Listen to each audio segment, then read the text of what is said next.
Thank you. ভাইয়া আমাকে 1 plate ডিম পোলাও দিয়েন। কি ব্যাপার, কিসের গন্ধ আসতেছে? এই লোকটার গায়ে তেমন গন্ধ আসতেছে বিশ্রী। কি কাজ করে লোকটা? ছি। অনেকদিন যাবত ভালো মন্দ কিছু খাই না, যাক আজকে কাজ করে একটু টাকা বেশি পাইছি, আজকে একটু ভালো মন্দ খাই। হেই ফকিনি, তুই কোন জায়গায় আইছিস রে?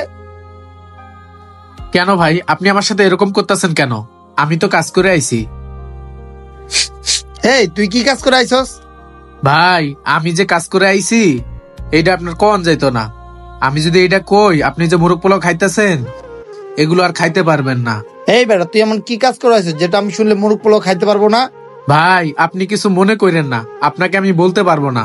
তোর কথাবার্তা, তোর কাপড় চুপড় আর তোর হাতে টাকা দেখে মনে হচ্ছে তুই কোথা থেকে চুরি করে আসছস। তুই আমাকে সত্যি করে বলতো, তুই কোথা থেকে চুরি করে নিয়ে এসেছিস এই টাকা পয়সা?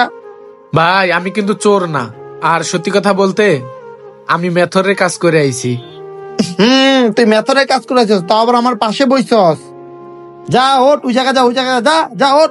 এর লেগে তো কোথা থেকে গুয়ের গন্ধ আছে। ছোট লোকের বাচ্চার কত বড় শ্বাস, মেথরের কাজ করে এসে আমার পাশে বইছে, আমার খাবার রুচিটা নষ্ট করে দেখ। ওই স্যারে শুধু শুধু মিছা কথা কইলো। কই আমার শরীরে তো কোনো গন্ধ নাই। হ্যাঁ না, এদিকে আয় তো। আইতাছি ভাই। এই নেন ভাই আপনার ডিম পোলাও। ভাই আপনার কিছু লাগবো? ওই বেটা, কিছু লাগবে মানে তখন নান্না বিরিয়ানি হাউসে কি লেগে খাইতেছি জানোস? তখন নান্না বিরিয়ানি হাউস অনেক পরিষ্কার থাকে, আর এখন কিনা গন্ধে এক নলা মুরগ পোলাও খাইতে পারতেছি না। কি বলেন ভাই, এই লোকটা তো 3 বছর যাবে আমাদের বিরিয়ানি হাউসে খাওয়া দাওয়া করছে, কেন আপনার কোনো সমস্যা করছে? ধর বেটা, সমস্যা মানে ওর কত বড় শ্বাস, ও আমার পাশে এসে বসছিল, ওর শরীরে দুর্গন্ধ, আমি তো হার্ট অ্যাটাক করে মারা যেতাম। আরে ভাই আপনি কোনো কিছু মনে করেন না, আমার মনে হয় আপনি কোনো জায়গায় ভুল করতেছেন। কি বললে আমি ভুল করছি? ধর বেটা, আমার কোথায় ভুল হইব? ও আমার পাশে এসে বসে, আমি গন্ধ পাইছি, আমি কি এটা বুঝি না? আচ্ছা ভাই আপনি রাগ করেন, আপনার খাওয়া দাওয়া করেন, আমি বিষয়টা দেখতেছি। কি ব্যাপার ভাই, আপনি কাজকর্ম করে আছেন, আপনি গুছু করে আসবেন না?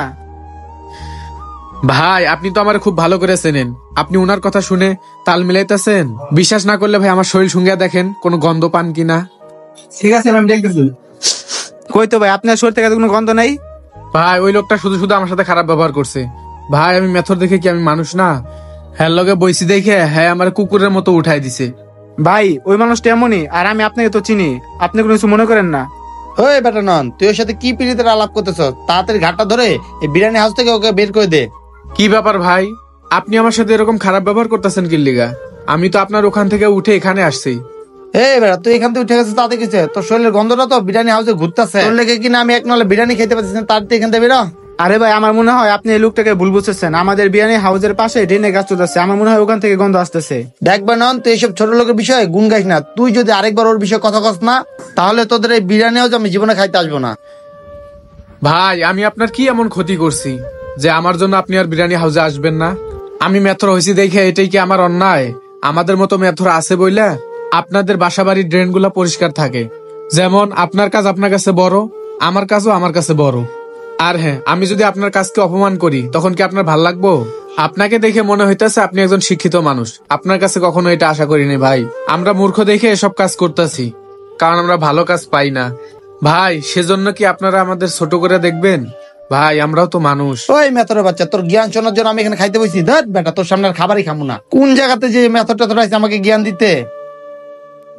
আরে ভাই আপনি কি করতেছেন? আপনি যে খাবার না খেয়ে আপনি চলে যেতেছেন। ধর বেটা, তোদের খাওন তুই খা, আজকের পথে তোদের এই বিরিয়ানি হাউস আমি জীবন আর আসবো না। ভাই দাঁড়ান, আমার জন্য আপনি আর বিরিয়ানি হাউসে আসবেন না? রাগ করলে আমার সাথে রাগ করছেন, এই খাবারগুলোর সাথে তো আর রাগ করেন নাই। অন্তপক্ষে খাবারগুলো খেয়ে যান, দোষ তো আমি করছি। এই আমার খাবারের কোনো অবস্থা রাখছো? আর তুই কোন জায়গায় নবাব জাদা নাকি? তোর কথা শুনে এখানে বসে আমাকে খেতে হবে? ভাই আমি কোনো নবাবজাদা না, আমি একজন সাধারণ মানুষ। আপনি কি জানেন এই কটা খাবারের জন্য আমরা সারাদিন কতটা কষ্ট করি, কতটা পরিশ্রম করি, আর আপনি সেই খাবারের সাথে রাগ করতেছেন? আপনার আল্লাহ দোহাই লাগে, অন্তপক্ষে আমার উপর রাগ করে আপনি এই খাবারগুলো নষ্ট করে যায়েন না, খাবারগুলো খেয়ে যান ভাই। ভাই উনাকে রিকোয়েস্ট করার দরকার নাই, উনি আমাদের বিরিয়ানি হাউস থেকে না খেয়ে চলে যাক। কিরে, তুই দেখে আমাকে রিকোয়েস্ট না করে আরো অপমান করতেছস?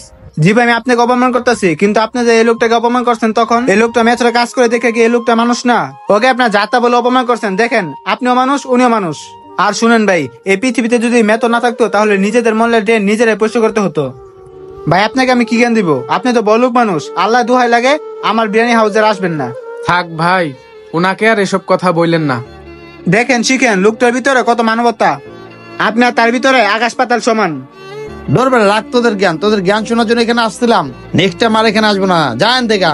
আমাদের সমাজে অনেক লোক আছে যারা এই শ্রেণীর মানুষদেরকে একদমই পছন্দ করে না, যে মানুষগুলো দিনরাত পরিশ্রম করে আমাদেরকে পরিষ্কার রাখার চেষ্টা করে, অথচ দিন শেষে আমরাই তাদেরকে পছন্দ করি না।